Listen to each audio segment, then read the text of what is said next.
Eric, Martin, je dois en oublier évidemment, qui sont là et qui permettent la réussite de cet événement. Cher Jean-Michel, monsieur le ministre, mesdames et messieurs les ministres, monsieur le sénateur, monsieur le président du conseil départemental, monsieur le député, mesdames et messieurs les maires de Saône-et-Loire et du Grand Autunois-Morvan, madame la présidente de la communauté de communes, chers amis du conseil municipal. Chers amis, c'est avec un grand plaisir que nous vous accueillons pour cette deuxième édition à Autun, sous une météo somme toute mitigée, mais qui est peut-être le reflet du climat politique actuel. Je vois Sarah El Haïry qui était juste dans l'angle. Bonjour à toi Sarah, Madame la Haut-Commissaire. Et donc c'est sur ce territoire d'Autun, de l'Autunois, du Morvan, de la Bourgogne-Franche-Comté que vous avez décidé, pour des raisons évidentes, de venir passer quelques heures ou quelques jours. Ce territoire, vous l'avez vu, ou vous l'avez pour l'instant entreaperçu ici dans cette belle salle municipale de l'Hexagone. C'est une ville sous-préfecture, monsieur le préfet, monsieur le sous-préfet, s'ils sont encore là, pourraient en témoigner. Une ville sous-préfecture qui fait partie de ces villes moyennes ou petites villes, on revendique clairement l'appellation, qui maillent notre territoire, qui tiennent un territoire plus rural. J'ai vu également le vice-président à l'agriculture du conseil départemental, et qui permettent finalement de faire société et de faire république, qui est le thème de ces ateliers. Donc le temps est très court, et je sais qu'il y a des problèmes de transport suite aux intempéries, donc je voulais simplement démentir ou rectifier, c'est-à-dire que quand les trains arrivent à l'heure, nous sommes à 2 heures de Paris. Voilà, quand il y a des intempéries particulières, il peut y avoir des retards, mais finalement, nous sommes un territoire qui a beaucoup d'atouts, et j'espère que vous pourrez le voir. Donc avant de partir, avant que vous rentriez chez vous, pour ceux qui viennent de plus loin, j'ai une toute petite demande à vous faire, c'est de passer absolument sur le stand qui est au fond, avec Thibaut Breuillet et Léa Spener, qui est le stand de l'Office de tourisme d'Autun. Et vous aurez l'occasion de découvrir ou de revenir pour découvrir cette ville qui a 2000 ans d'histoire. Je salue également les archéologues dans la salle qui sont en train de travailler sur notre grand projet de mandat, le musée panoptique d'Autun. Une ville au cœur du Morvan. On peut les applaudir. Cher Nicolas. Il y aura des portes ouvertes du chantier pour les journées du patrimoine. Voilà, ça vous donne comme ça une date, les 20 et 21 septembre, pour revenir absolument. Et donc, nous croyons aussi que le patrimoine, la connaissance de l'histoire, c'est ce qui peut aussi être le ciment républicain, la fierté d'un territoire, qui peut faire société. Et c'est en tout cas les travaux que nous menons en ce sens. Et si vous n'avez pas le temps d'aller voir la cathédrale, d'aller voir les remparts gallo-romains, au bout de la rue, vous verrez les remparts François Ier qui viennent d'être restaurés. C'est le boulevard Loraux, c'est notre dernière réalisation. On en est très fiers, et pour tout ça, je voulais saluer encore une fois nos élus et les services de la municipalité, les services techniques, mon directeur de cabinet, tous ceux qui ont permis que vous soyez accueillis dans les meilleures conditions. Bonne université d'été du Laboratoire de la République. Merci encore d'avoir choisi Autun, et bon après-midi à vous.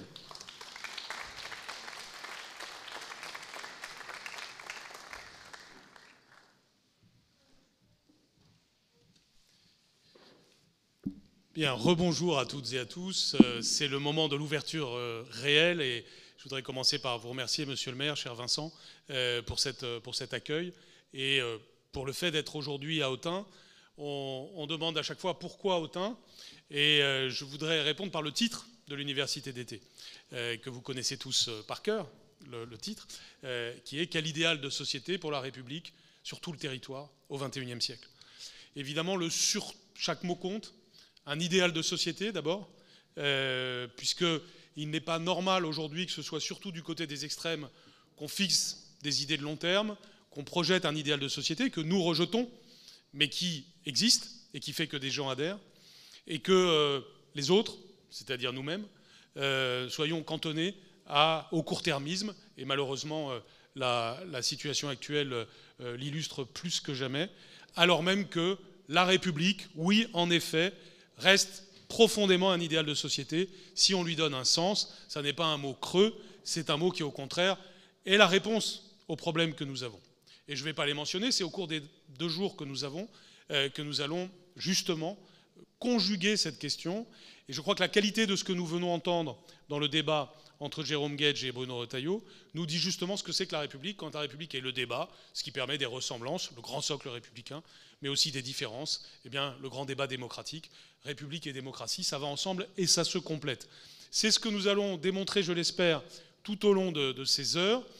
Et si nous avons dit surtout le territoire, c'est que eh bien, il y a un enjeu de temps, un idéal de société dans la durée, et puis il y a un enjeu d'espace, c'est qu'il y ait une unité de notre territoire. Je préfère l'expression au singulier d'ailleurs que l'expression au pluriel, qui a remplacé des noms parfois plus beaux, comme région, province, terrain, terroir, mais surtout c'est le territoire, c'est notre territoire. Il n'y a pas de France sans le territoire français, de l'Hexagone et de l'Outre-mer, et ce territoire, c'est bien entendu diversité, comme disait Fernand Braudel, mais c'est aussi unité, c'est les deux à la fois, c'est l'unité républicaine, c'est des choses que nous avons entendues à l'instant, d'ailleurs de la part des 2 responsables politiques, c'est-à-dire être français, être républicain et se sentir appartenir à une même nation. On n'est pas un club, on n'est pas une bande, on est la nation française qui est une république et nous sommes des citoyens. C'est bien ce que dit le Laboratoire de la République, et s'il s'appelle Laboratoire de la République, c'est parce que tout ceci nécessite études, travail, idées, expérimentation, échanges, autrement dit ce que nous faisons à l'occasion de l'université d'été. Et donc le Laboratoire de la République, c'est quelque chose de très collectif, vous l'avez sous les yeux, vous en êtes l'illustration, et le Laboratoire de la République, c'est fait pour se retrouver comme nous le faisons, y compris dans les circonstances très particulières que vit la France actuellement, et donc les 2 jours, ça va être aussi l'occasion d'échanger sur le long terme, mais aussi sur le court terme. Comment sortir la France de l'impasse politique dans laquelle elle est déjà depuis un certain temps, et tout particulièrement depuis lundi. Eh bien, c'est des sujets qu'on a un petit peu vus là, qu'on va voir beaucoup. Demain, par exemple, le débat que j'animerai avec Édouard Philippe et Bernard Cazeneuve sera totalement sur cette question. Mais je voudrais, pour terminer cette brève ouverture, d'abord remercier toutes celles et tous ceux grâce à qui ceci est possible. Les intervenants, je les remercie d'être là, les participants, vous tous, qui souvent venez de loin, et puis l'ensemble de l'organisation. C'est samedi que nous détaillerons toutes celles et tous ceux qui ont participé, mais ils sont des dizaines.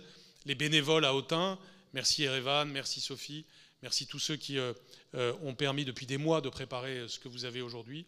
Et puis à Paris, ou au Laboratoire de la République, sous la houlette d'Éric Clairfont, eh bien, les choses ont été organisées et nous permettent aujourd'hui d'être un événement important dans le contexte français, dans un esprit constructif pour trouver des solutions pour notre pays.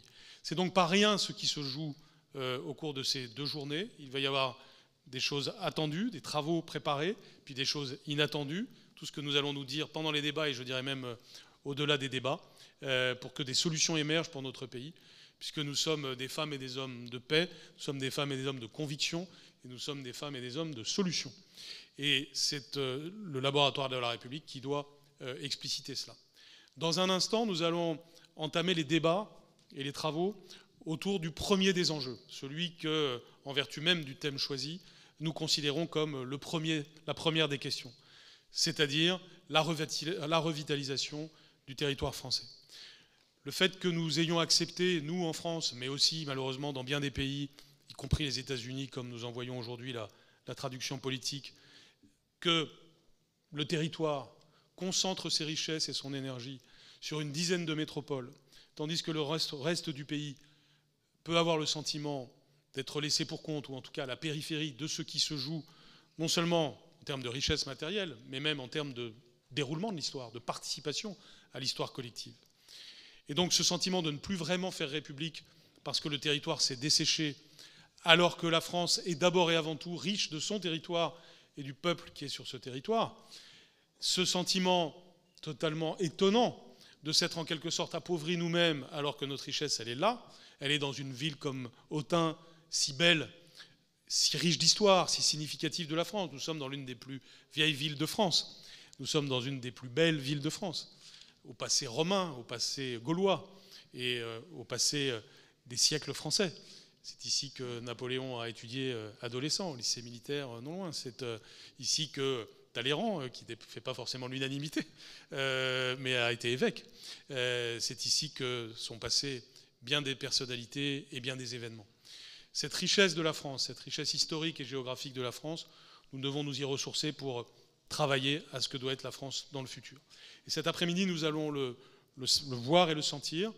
D'abord parce que nous allons dans un instant avoir l'une de nos études exclusives présentées à l'occasion de ces universités d'été, celle que nous avons menée avec l'Institut Terram, que je remercie aussi, puisque cette étude Terram, laboratoire de la République, au travers d'une enquête qui va vous être présentée, permet de voir quel est le degré d'engagement des Français dans la réalité municipale, qui est la première des réalités démocratiques et qui est évidemment l'un des grands enjeux de revitalisation du territoire, c'est-à-dire la citoyenneté locale telle qu'elle doit s'exercer et la volonté d'appartenance des Français à cet exercice concret de la citoyenneté. Et cette première brique, ce premier élément fondamental de la République et de la démocratie, il est encore très vivant en France en réalité, mais il a des obstacles, il rencontre des problèmes, nous devons y travailler.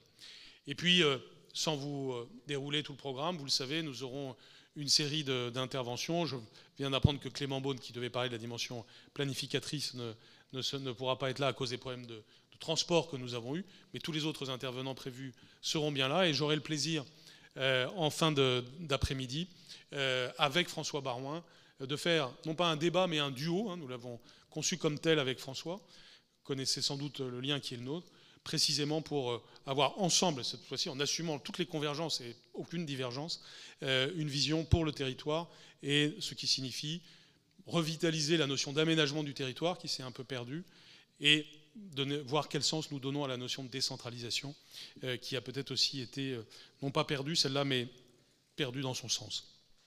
Donc c'est une après-midi très riche qui nous attend, et puis, comme vous le savez, ce soir, et je terminerai par là, eh bien, c'est un moment extrêmement emblématique de cette université d'été qui va avoir lieu, puisque la soirée sera consacrée à Boualem-Sansal. Là aussi, je ne vais pas énumérer tous ceux qu'il faudrait remercier, mais il y aura Noël Lenoir, la présidente du comité, et Arnaud Benedetti, son secrétaire général, plusieurs personnalités qui seront là, dont certaines étaient là l'année dernière. Je salue Philippe Val, que je remercie pour sa fidélité. Il y aura Raphaël Enthoven aussi, et il y aura tout simplement tous ceux qui, comme vous, sont profondément indignés par le sort de Boualem-Sansal. Et au travers de Boualem-Sansal, nous le savons, c'est l'ensemble des enjeux de la liberté d'expression et de la liberté tout court qui sont concernés. Je pense à Christophe Glaise, dont nous parlerons aussi, lui aussi embastillé en Algérie de manière totalement arbitraire. Et donc ce soir, c'est une soirée pour la liberté, parce que la République, c'est la raison. Nous allons, j'espère, l'illustrer tout au long de ces journées, c'est-à-dire la rationalité, les lumières, la volonté d'approfondir les sujets, de débattre et d'avancer par la discussion, la rationalité, le respect des autres.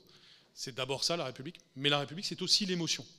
Et c'est la capacité à se passionner pour notre pays, la France, et pour les enjeux de droits de l'homme, les enjeux de respect des autres, les enjeux de liberté.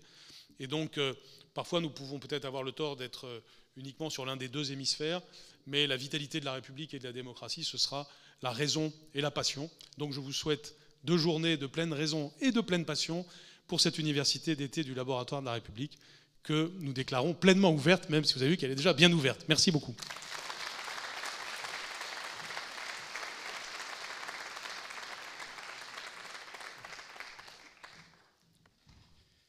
Bien, bonjour à toutes et à tous. Je suis Maxime Bigot, le directeur d'études du Laboratoire de la République, et j'ai le plaisir d'ouvrir cette première séquence réservée aux études du laboratoire. Vous l'avez sans doute vu dans la presse ces derniers jours, le laboratoire s'est associé à l'Institut Terram et à son directeur général Victor Delage, que je remercie également, pour vous proposer une étude majeure à quelques mois des élections municipales des 15 et 22 mars 2026. Elle s'intitule « Conseils municipaux renoués avec l'engagement citoyen ». Pour vous la présenter, 2 personnalités de choix sont parmi nous. Le premier est secrétaire général du Laboratoire de la République et maître de conférence en droit public. Il est l'auteur de cette étude passionnante. La seconde est ancienne députée, aujourd'hui élue locale des Hauts-de-Seine. Je vous prie d'accueillir Benjamin Morel et Lauriane Rossi.